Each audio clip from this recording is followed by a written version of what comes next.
This exercise is called scaling your segments. Now, why do we want to scale your segments? Well, there's a couple reasons. The first is you really want to be focused on just one segment at a time, and this exercise is going to help you do that. Now, why focus on one segment at a time? Well, there's really two reasons. The first is if you try and focus on multiple segments and try and solve multiple problems at once, what you're going to end up doing is solving a whole bunch of people's problems really, really poorly. And that means that you're not going to solve anybody's problems well. It means no one's going to buy your product. What you want to do instead is focus on one segment and solve their problem extremely well. Once you do that, you'll be able to go and focus on your second segment and your third segment. And while you do that, the first segment is telling other segments about you, about how great you are. So you really want to focus on one segment at a time so that you solve that one customer segment's problem really, really well. The other reason you want to do it is if you try and talk to multiple segments at once, you'll find yourself getting overwhelmed very quickly because you'll be hearing about different problems from different people, and you won't be able to recognize a pattern amongst the problems of the people you're talking to. Now, I know it can feel a little scary to niche so specifically onto one segment and solve their problems because you're thinking, well, how ultimately can I find my success if I've niched so narrowly? And what I want to remind you of is that you're going to win by winning over the early majority, that big section of people. But to get them, we have to go target the early adopters. So we're going to laser focus in on a very small group of people so that we can solve their problem well and then start to work ourselves up the chain and grow your business to a size that you can declare your victory. All right, so that's why we want to text one segment at a time. The scale your segment exercise is going to help you figure out which one to start with. Now, it's just a gut check. It's not going to be the right answer per se, but it's going to help you get out of the building and start focusing your energy on one customer segment. It's also going to tell you, if it turns out that that segment is not going to work for you, what to fall back to as a second choice or a third choice. So let's dive into it. I'm going to remind you of the early adoption curve we had where I took the segment of overweight people and I broke it down into my laggards, late majority, and early adopters. And what I wanted to do was build a health app to people who reach their health goals. And at the end of the day, we targeted the early adopter customer segment of people who go to gyms regularly, have personal trainers, shop at Whole Foods, etc. So what we want to do is we want to do that same exercise with 3 to 5 other segments that you have out there. So ultimately, we're going to come up with a list of our early adopters. We took overweight people and broke it down to the gym regulars who have personal trainers who are also overweight. Did the same exercise with a couple other segments. So and I turned those into early adopters. So I took marathon runners who might also want to reach their health goals. I turned them into early adopters. And those early adopters are first-time marathoners who have joined a running team or a training team.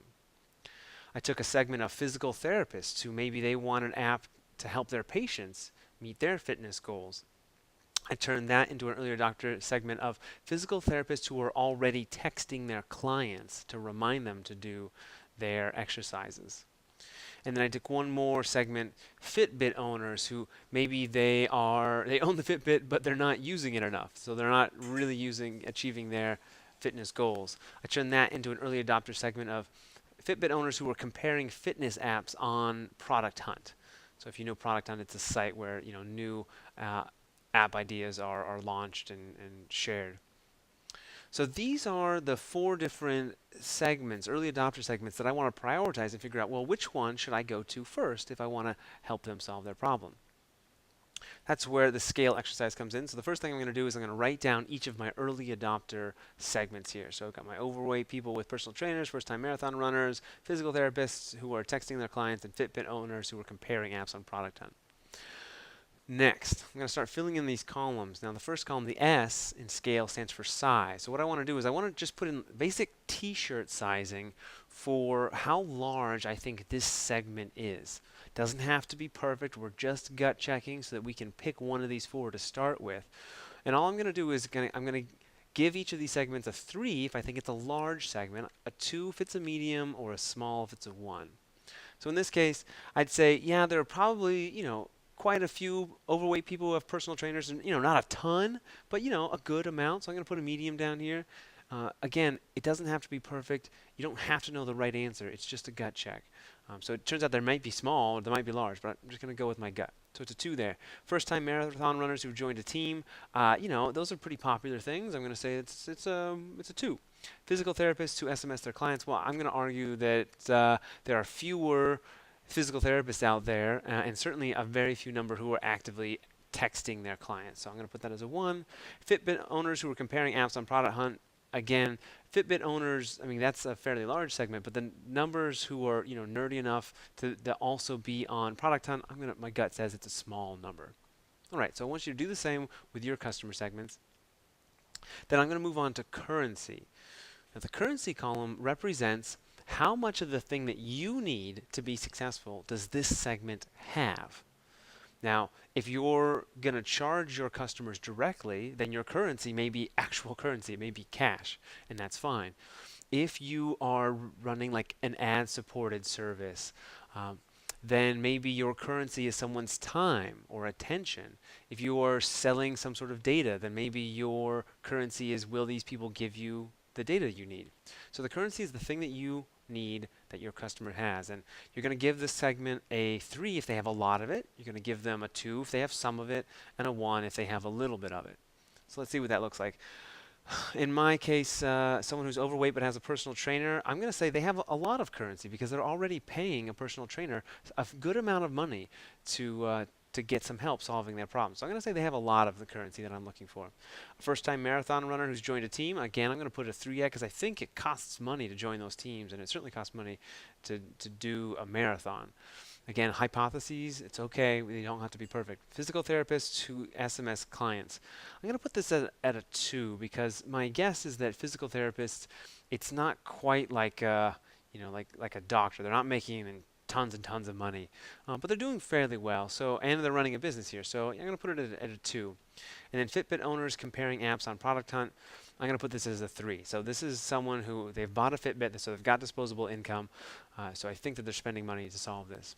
Now, these numbers are fairly high for me. If yours are, if you have 1 straight across the board or some 1s and 2s, don't worry about it. That's totally normal. All right.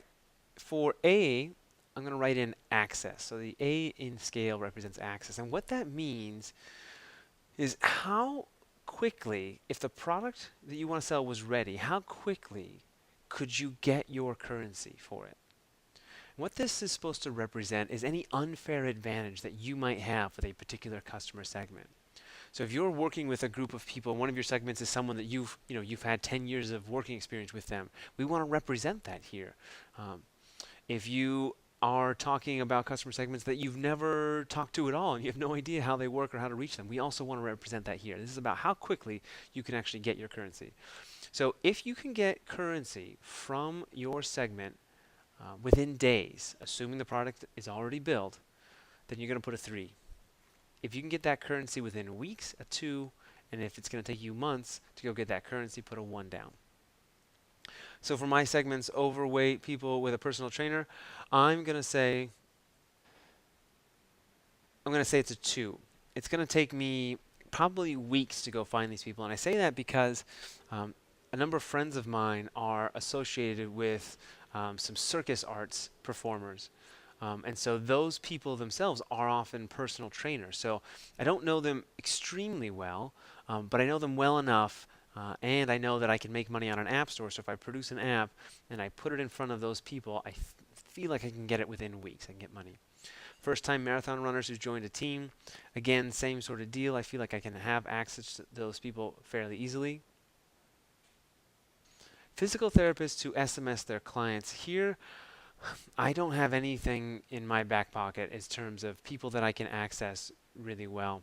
So it's going to take me months. Also, when any sort of B2B sale, it's typically going to take longer. So if you have any B2B segments, they're almost by default going to take months to try and land, even once your product is ready. And then Fitbit owners comparing apps on Product Hunt. These guys, I'm going to say it takes weeks as well. I feel like I could build the app pretty soon, and I know where to launch it, obviously, on Product Hunt, but it would take me a little while to understand how Product Hunt works and how to actually get something featured on there. So it's between days and weeks, but I'm going to call it weeks. All right, next up is the L in scale, and L stands for love. It's really simple. How much do you want to serve this group of people for the next 5 to 10 years? So this is where we represent. If you just happen to really be attached or be passionate about helping a certain group of people, we're going to represent that here. If you really don't want to work with a group of people, we're also going to represent that here. So here, a 3 represents a lot. You love these people a lot. 2, you love them some, and 1, not at all. So personal trainers, or overweight folks with personal trainers, I don't have a lot of passion around helping them, nor do I have a lot of passion around marathon runners. Physical therapists, that's a little more interesting to me, because it's helping someone start their business and that's or make their business better, and that's kind of interesting. Fitbit owners who are comparing apps and product out, again, that's kind of interesting to me just because I'm more like that kind of person, interested in apps and kind of a nerd about those sort of things. So those are just my personal feelings. Go ahead and write yours down for your segments there. Then E represents early adopters. And what we're looking for here is real data that these people are actively trying to solve a problem right now. So how much data do you have that they're trying to solve a problem? Not a guess. How much data? So if you have a lot of data already, you're going to put down a 3. If you have some data, you're going to put down a 2. And if you have no data, you're going to put down a 1. So how much data do I have that overweight people with personal trainers have a problem they're actively trying to solve? Well, it's a 1. Maybe a personal trainer is already meeting all their requirements. I have no data that says that they're actually trying to solve a problem there. First-time marathon runner, again, it's just a guess. I have no idea. I have no real data. A physical therapist who SMS their clients, again, I have no idea if that solution is trying to solve their problem or not.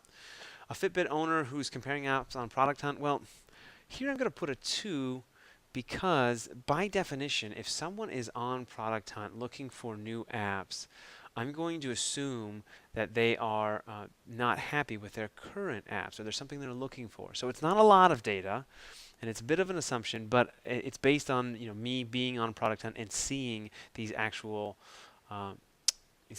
comments from people out there. So it's real data that I have. So anyway, so I put a 2 there, and then finally we're going to total all these up and get a final score. And what's important here is that we actually want to multiply the columns. We don't want to add them. That's because a 1 and a 3 and a 2 and a 2, if we added them, they would be the same value. But what we're really looking for, we're trying to avoid 1s at all costs and trying to maximize for 2s and 3s. So we multiply them together. When we do that for overweight people who have personal trainers, I get a score of 12. For first-time marathon runners who've joined a running team, I also get a 12. Physical therapists who SMS their clients, I get a 4. And for Fitbit owners comparing apps on Product Hunt, I get a 24. So with this exercise, what it tells me is that the Fitbit owners who are comparing apps on Product Hunt are the largest customer segment who have the currency that I want, that I can most quickly access, that I also happen to enjoy working with, and that I have some data that they are early adopters. Now, this doesn't mean that they will necessarily be my customer segment, but it's where I start. This is a jumping off point, so I can focus my energy on these people and start interviewing them and start having conversations. If it turns out that, they don't have a problem that I'm interested in solving, I know exactly who to turn to next. I can turn to either overweight people with personal trainers or first-time marathon runners. Now, here's an interesting scenario, right? We have a tie between these teams. So how do we break the tie? Well, what I do is I just go in and I fiddle with the numbers so that I differentiate between the two of them. So let's say I was slightly more interested or slightly more in love with helping overweight people with personal trainers. I would put in there a 1.5, and then all of a sudden my number goes to an 18. And so now it's easy for me to differentiate between these two. So there you have it. That is how we're going to scale our customer segments and find one to start interviewing. Again, why do we do this? Because if we don't target one segment at a time, we're going to get overwhelmed with the problems that we're hearing, and we're not going to be able to solve any one problem well. We're going to try and solve a bunch of problems mediocrely. And then why did we do scale? Well, it helps us figure out which one to start with. All right, now that you've scaled your segments, we're almost ready to get out the building and start talking to them.